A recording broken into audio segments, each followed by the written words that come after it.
हरे कृष्णा। ओम नमः शिवाय। कल हम कथा में बात कर रहे थे कि किस प्रकार से पार्वती जिनके ऊपर एक दिव्य शस्त्र चला देता है विद्युन्माली और वो अचेत हो जाती हैं और भगवान शिव उनकी सहायता करते हैं, उन्हें उठाकर महल तक लेके जाते हैं और साथ ही उन्हें ये वचन देते हैं कि मैं तुम्हें अपनाऊंगा पार्वती, मैं तुम्हें सत्य के मार्ग पर स्वयं लेके जाऊंगा, क्योंकि आज के बाद पार्वती की तपस्या मेरी तपस्या होगी, यानी कि शिव की तपस्या होगी। इस प्रकार से बात करते हुए वो पार्वती को उठाते हैं, महल में लेके जाते हैं। नारद जी भी आ जाते हैं, नंदी जी भी आ जाते हैं। नारद जी तो यहाँ तक बोलते हैं कि मैं आपके वचन सुनकर धन्य हो गया प्रभु, मैं आज धन्य हो गया। नंदी कहते हैं कि माता के गुरु स्वयं महादेव, इससे ज्यादा हर्ष का क्या कारण होगा, इससे ज्यादा खुशी का तो कोई कारण हो ही नहीं सकता। नारद मुनि कहते हैं कि हर एक स्त्री का सर्वोत्तम गुरु उसका पति होता है। तो प्रभु क्या हम मान लें कि आप माता से अब विवाह कर लेंगे? जब आप गुरु तो बन ही गए और हम ये भी जानते हैं कि हमारे धर्म के अनुसार हर स्त्री का गुरु जो होता है वो उसका पति होता है, तो क्या अब आप विवाह करेंगे माता से? शिव जी कहते हैं मुझे भी उसी दिन की प्रतीक्षा है, मुझे भी उसी दिन की प्रतीक्षा है, पर अभी समय नहीं आया है। मैंने पार्वती का गुरु बनना स्वीकार किया है तो वो केवल इसलिए किया है कि इस सृष्टि का संचालन सुचारू रूप से हो सके, इस सृष्टि का पालन सुचारू रूप से हो सके। इसीलिए ही मैंने गुरु बनना स्वीकार किया है, क्योंकि सुनियोजित होते हुए भी कुछ तथ्य पार्वती की आदि शक्ति स्वरूप से मिलन में बाधा पहुंचा रहे हैं। और ऐसे में गुरु ही एक ऐसा व्यक्ति होता है जो अपनी साधना से, अपनी तपस्या से अपने शिष्य का साक्षात्कार करवा सकता है। और इस समय पार्वती का आदि शक्ति के रूप में अपने आप से साक्षात्कार होना अति अनिवार्य है, और ये कार्य मैं सिर्फ गुरु बन के ही करवा सकता हूँ। और मैं ये भी बता देता हूँ नंदी कि ये पार्वती की तपस्या का अंतिम चरण है, जहां से वो अपनी सभी बाधाओं से मुक्त हो जाएगी, सभी बाधाओं से। परंतु इस समय यदि पार्वती को सही मार्गदर्शन ना मिला तो साधना से भटक जाने का भय है। तो वो जो अवरोध आएंगे उनसे वो मुक्त नहीं हो पाएंगी, उससे अपने आप को मुक्त नहीं कर पाएंगी। इसीलिए उन अवरोधों से पार्वती को मुक्त कराने के लिए और संसार को अंतहीन संकट का सामना करने से बचाने के लिए मुझे गुरु बनना होगा और पार्वती को शिक्षा देनी होगी। नारद मुनि बोलते हैं परंतु जिसके गुरु स्वयं महादेव हो, क्योंकि महादेव गुरु बन रहे हैं ना, तो नारद मुनि कहते हैं कि जिसके गुरु स्वयं महादेव हो तो हम सोच ही नहीं सकते कि असफलता कभी होगी। अब तो हमें कोई भय नहीं है कि पार्वती माता की सफलता होगी या असफलता होगी, क्योंकि आप गुरु हैं तो असफलता का तो विषय खत्म हो गया। शिव कहते हैं ज्ञात है देवर्षि कि आप अधिक समय तक गोपनीयता बनाए रखने में असमर्थ हैं। बातें तो नारद मुनि कुछ और कर रहे हैं कि हमें पार्वती माता की अब तपस्या पे पूर्ण विश्वास है, क्योंकि अब आप गुरु हैं और वो कभी उनकी तपस्या खराब नहीं हो सकती, उन्हें तो सफलता मिलेगी। लेकिन इन बातों के बीच में अचानक महादेव कहते हैं कि ज्ञात है देवर्षि कि आप अधिक समय तक गोपनीयता बनाए रखने में असमर्थ हैं, परंतु मेरा आपसे अनुरोध है कि मूर्छा टूटने पर पार्वती को कदापि ये पता नहीं चलना चाहिए कि मैंने उसका गुरु बनना स्वीकार कर लिया है, क्योंकि पार्वती को इसकी अनुभूति स्वयं होनी चाहिए। इसलिए आप नहीं बताएंगे। मैं जानता हूँ कि आपके पेट में तो कोई बात पचती नहीं है, आप किसी भी बात को अधिक समय तक गोपनीय रख ही नहीं सकते, पर फिर भी ये मेरा अनुरोध है देवर्षि कि आप पार्वती को नहीं बताएंगे। हाँ, ये अवश्य कहिएगा कि व्यक्ति की हर समस्या का समाधान उसके भीतर छुपा होता है। अब देखिए जाते जाते महादेव एक बहुत बड़ी शिक्षा दे गए कि व्यक्ति की समस्या का समाधान उसके भीतर छुपा होता है। ये कह के महादेव चलने लगते हैं तो नारद मुनि कहते हैं कि प्रभु, क्या आप माता से मिले भी नहीं चले जाएंगे? तो महादेव कहते हैं कि मैं तो सदैव इसके साथ हूं, किंतु साक्षात्कार में अभी विलंब है, और तब तक ये मिलन गुरु शिष्य के रूप में अवगत होगा। अभी हमारा मिलन उस तरीके का मिलन संभव नहीं है, इसीलिए उसमें समय होने की वजह से मैं अभी पार्वती से नहीं मिलूंगा। तो नारद मुनि कहते हैं कि गुरु के रूप में महादेव को पाकर सिर्फ माता ही नहीं, मैं तो कहता हूं कि सारा संसार कृत्य कृत्य उठेगा, सारा संसार। क्योंकि जो शिक्षाएं वो माता को देंगे, वही शिक्षाएं एक समय ऐसा आएगा कि संसार ग्रहण करेगा। संसार का प्रत्येक व्यक्ति जो ग्रहण करना चाहता होगा वो ग्रहण करेगा। महादेव मुस्कुराते हुए अदृश्य हो जाते हैं। नारद मुनि नारायण नारायण नारायण नारायण, आज तो ज्ञान के एक नए अध्याय का आरंभ होने जा रहा है। नया अध्याय तो होगा जिसमें गुरु महादेव होंगे और शिष्या माता पार्वती। उधर दूसरी ओर ताड़कासुर अपने पुत्रों को थप्पड़ पे थप्पड़ मारता जा रहा है। क्यों मारता जा रहा है? कह रहे हैं, अरे मूर्खो, तुम जिंदा वापस क्यों आए? हार कर महादेव से क्षमा याचना करके तुम वापस क्यों आए? इससे अच्छा तो ये होता कि युद्ध में पराजित होकर लौटने से अच्छा तुम अगर मृत्यु को प्राप्त हो जाते तो मैं तुम्हारे मृत शरीर देख लेता, वो मेरे लिए ज्यादा अच्छा होता।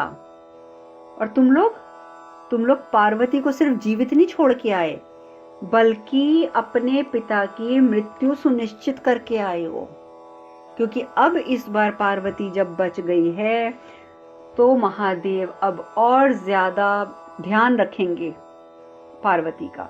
अब पार्वती को मारना हमारे लिए बहुत बहुत मुश्किल है, और इसीलिए बेवकूफों मैं तुम्हें कह रहा हूं कि तुम सिर्फ पार्वती को जिंदा नहीं छोड़ के आए, बल्कि तुम तो मेरी मृत्यु सुनिश्चित कर आए हो।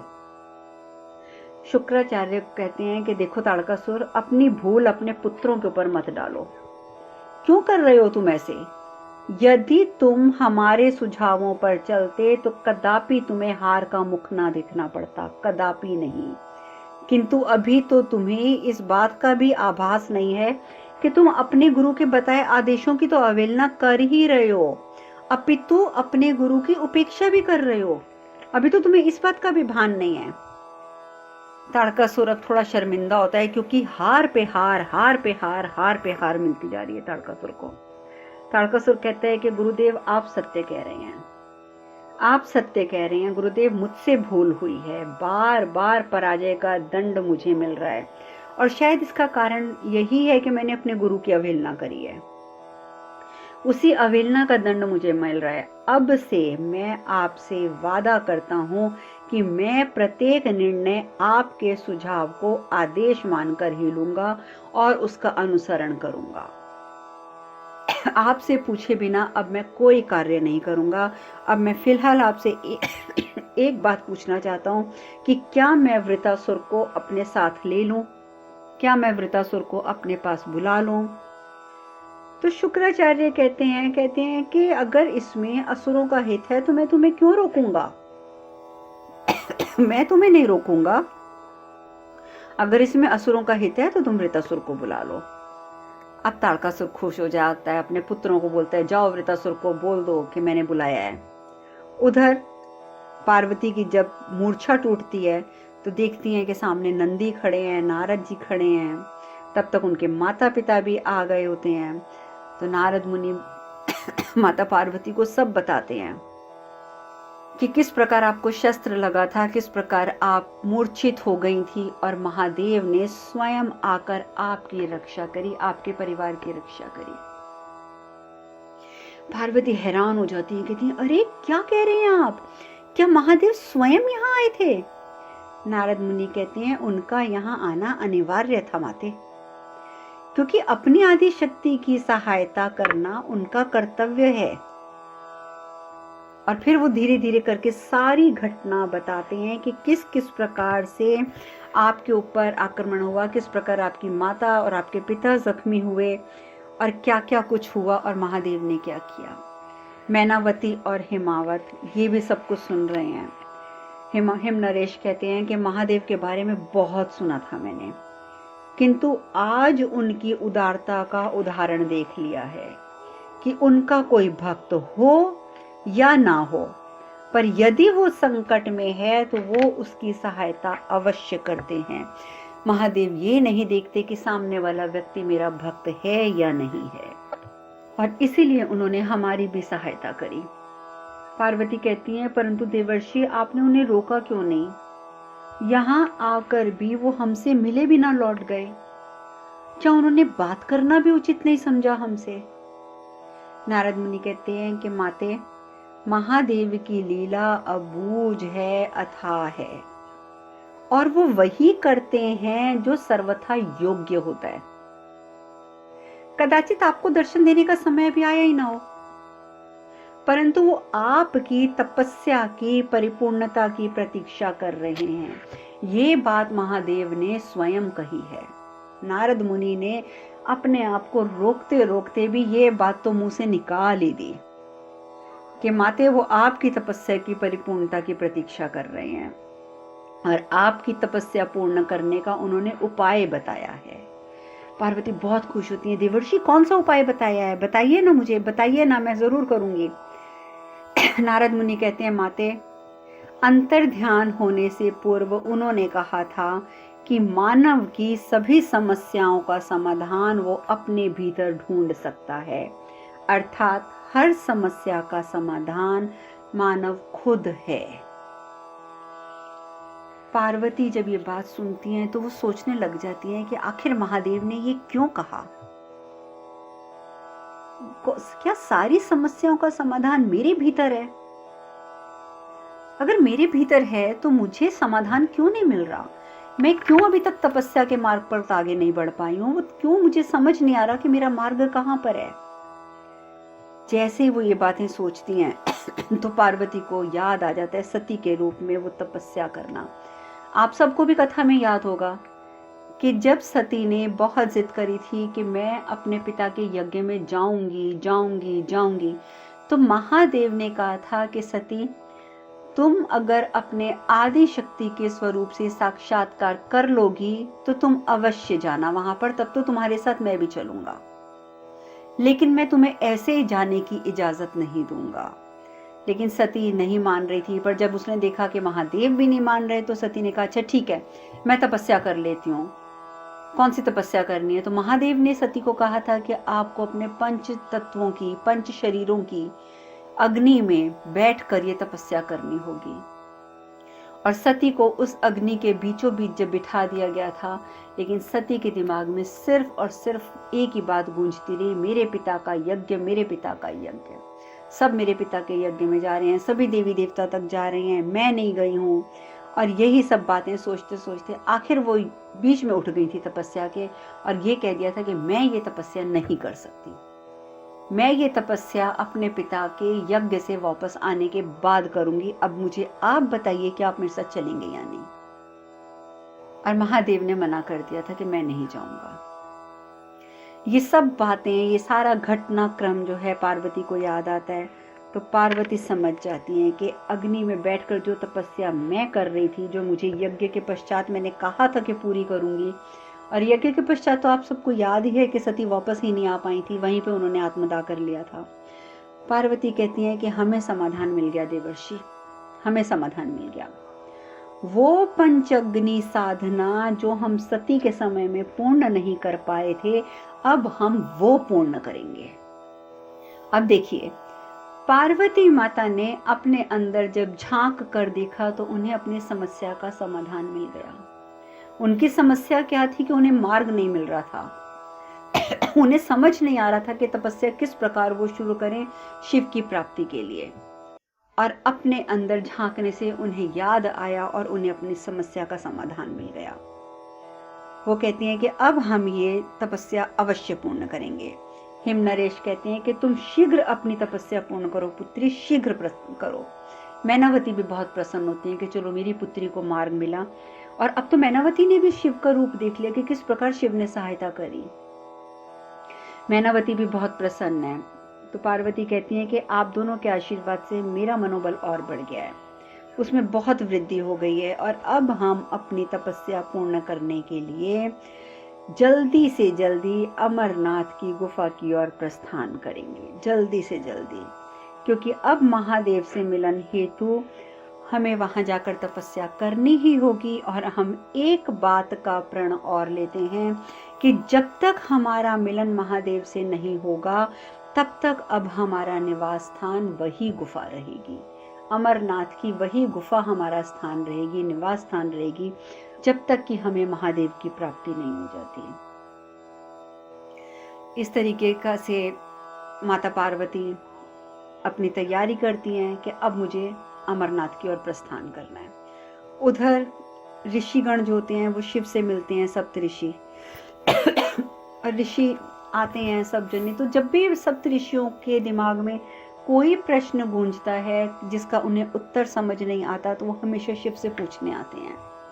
इस बार वो एक प्रश्न लेकर आते हैं कि शिक्षा क्या होती है प्रभु। इस बार सप्त ऋषियों का प्रश्न था कि शिक्षा क्या होती है प्रभु। शिव कहते हैं कि मनुष्य की अंतर्निहित पूर्णता को उजागर करना ही शिक्षा है। कितने छोटे से वाक्य में कितनी बड़ी बात समझा दी महादेव ने कि मनुष्य की अंतर्निहित पूर्णता को उजागर करना ही शिक्षा है।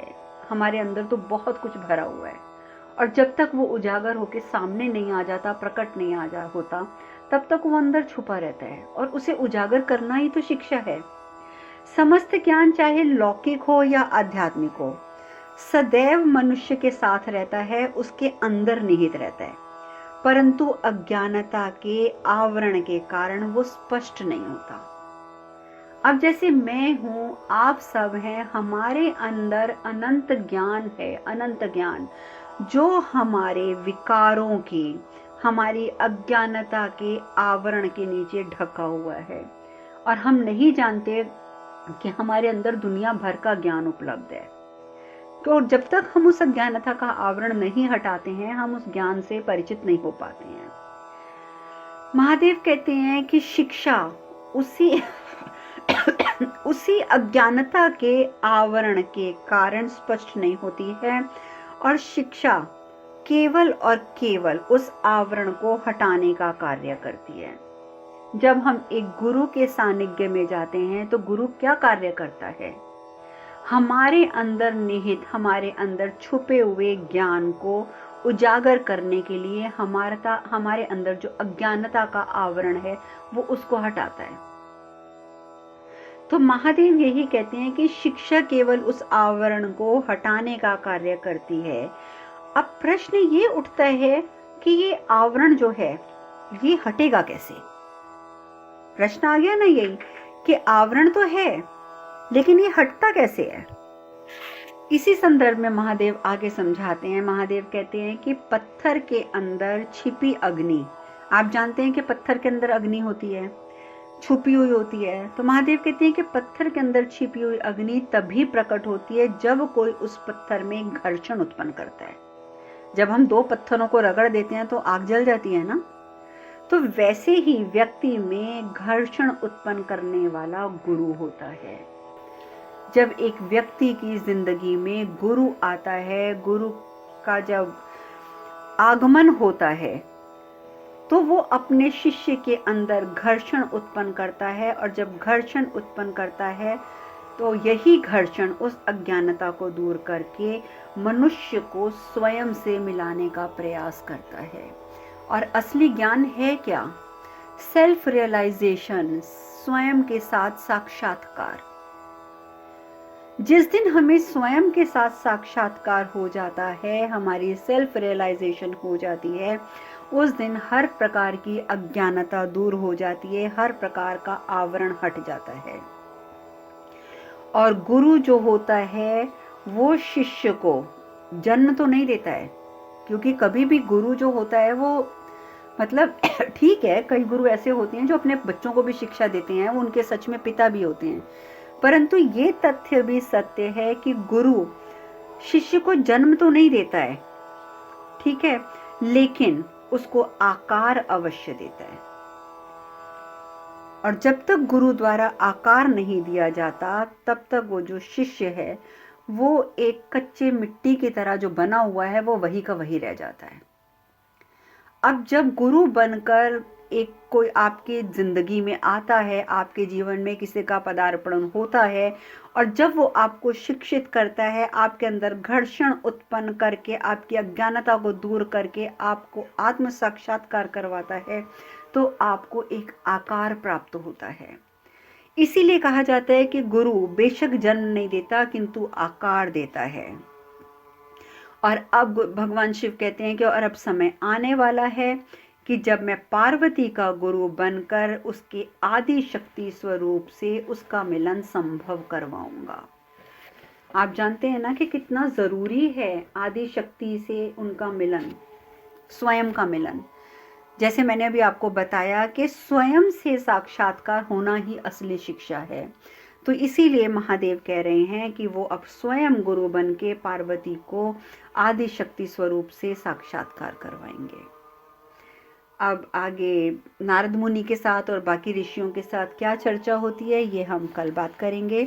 आज हम कथा में यहीं विश्राम लेते हैं। हरे कृष्ण कृष्ण कृष्ण हरे हरे, हरे राम राम राम हरे हरे।